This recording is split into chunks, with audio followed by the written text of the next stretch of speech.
वडोदरा के ward number 6 में खोडियार नगर के पास सुमेरु डुप्लेक्स मौजूद है, जिसके बाहर चुनाव बहिष्कार के बैनर लगाए गए हैं। दरअसल यहां के जो स्थानीय हैं वो काफी वक्त से काफी परेशान हो चुके हैं। पिछले चुनाव के दौरान किए गए एक भी वादे को पूर्ण नहीं किया गया है, ऐसे आरोप स्थानीयों की ओर से लगाए जा रहे हैं। खास तौर पर सड़क की दयनीय स्थिति, पीने के पानी की समस्या, ड्रेनेज व्यवस्था, खुले प्लॉट की सफाई और गार्डन बनाने जैसे कई मुद्दों को लेकर यहाँ के जो स्थानीय हैं वो परेशान हो रहे हैं।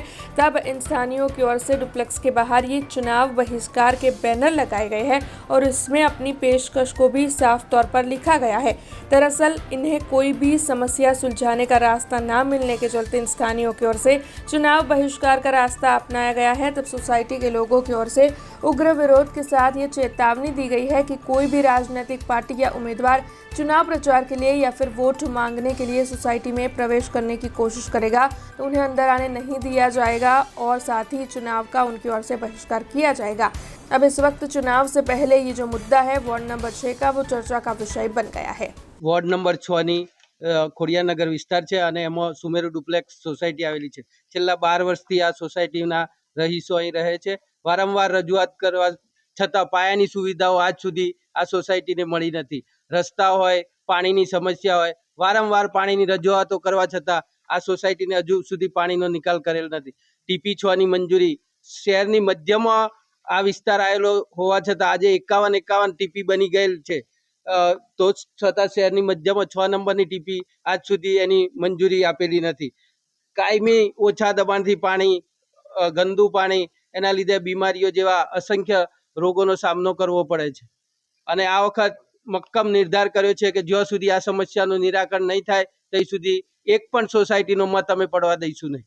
અમે આ જ વિસ્તારના ડોક્ટર શીતલ મિસ્ત્રી સ્ટેન્ડિંગ કમિટીના ચેરમેન રહી ચૂક્યા છે, પણ એક પણ કામ એમનું આ વિસ્તારમાં કરેલ નથી। ચારે જે કોર્પોરેટરો હતા અંદર એકબીજાને બનતું ના હોવાથી એક પણ કોર્પોરેટર અહીં ફરક્યા નથી। 5 વર્ષમાં એક પણ કોર્પોરેટર અહીં જોવા સુદ્ધા આવ્યા નથી। અમે અમારી સોસાયટીમાં એમને ઘૂસવા દેવાના નથી। એક પણ મત આ સોસાયટીનો આ વખત આપવા દેવાના નથી। એના લીધે કે અમે આ ખોડિયાનગર વિસ્તારમાં સુમેરુ ડુપ્લેક્સના અમે રહીશો છે। 2014થી આ સોસાયટી બનેલી છે। ઓલમોસ્ટ 12 વર્ષ જેવું થઈ ગયું છે। તો પહેલો મુદ્દો તો એવો છે, બહિષ્કાર એટલા માટે કરવો પડ્યો છે કે અગાઉના નેતાઓ જ્યારે આવ્યા હતા એ લોકો પ્રોમિસ આપીને ગયા હતા, પણ અમારા જે અત્યારે 7 મુદ્દા લગાવેલા છે એનો એક પણ મુદ્દાનો નિકાલ નહીં થયો। એમાંનો પહેલો મુદ્દો એવો છે કે ટીપી 6 એ કેટલા વખતથી પેન્ડિંગ છે, એનું કોઈ અપ્રુવલ આવતું નથી। એટલે પહેલાં પહેલું કે ટીપી 6 ની મંજૂરી આવે। બીજો એક મુદ્દો છે, મહત્તમ મુદ્દો કે પ્રોપર્ટી કાર્ડ।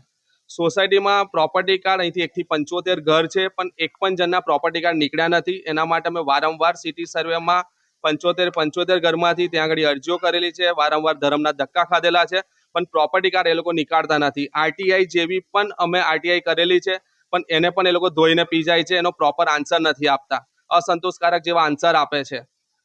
ત્રીજો મુદ્દો છે કે અહીંયા આગળ જે પાણી, મહત્તમ પાણી દરરોજ સવાર ઉઠે ત્યારથી આપણે પાણીની જરૂરિયાત પડતી હોય છે, પણ પાણી એકદમ ઓછા દબાણમાં આવે છે। અમારી પૂરતી ટાંકીઓ ભરાતી નથી, એટલે બહારથી ટેન્કરો મંગાવવી પડે છે, મોટરો મૂકવી પડે છે, ત્યારે પાણી થોડુંક ઉપયોગમાં આવે એટલું રહે છે। સવારમાં પાણી આવે તો સાંજે તો ખાલી થઈ જાય છે।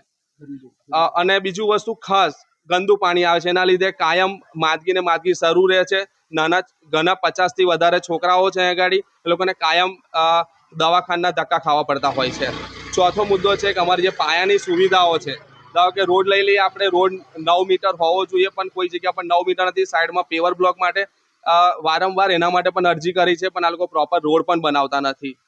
પાંચમો મુદ્દો છે કે અમારી સોસાયટી પાછળ એક મોટો પ્લોટ આવેલો છે, પ્લોટની અંદર મોટી જગ્યા આવેલી છે, ગાર્ડન માટે ફાળવેલી છે, એના માટે પણ વારંવાર રજૂઆત કરવા છતાં એ લોકો ત્યાં ગાર્ડન નથી બનાવતા। એના લીધે સોસાયટીમાંથી મચ્છરો આવે છે, સાપોલી આવી જાય છે અને પાછળ છોકરાઓ રમતા હોય છે, 1-2 છોકરાઓને તો સાપોલી પણ કરડી ખાધેલું છે, પણ ભગવાનની દયાથી બચી ગયેલા છે।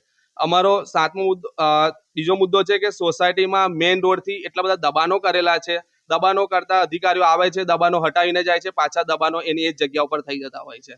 બસ અમારા 7 મુદ્દા છે। અમે એવી આશા રાખીએ છીએ કે કોઈ સક્ષમ અધિકારી અમને લખાણની અંદર આપે કે અમે 7 મુદ્દા તમારો નિકાલ કરીશું તો જ વોટ આપીશું, નહીં તો અમે તદ્દન એનો બહિષ્કાર કરીએ છીએ।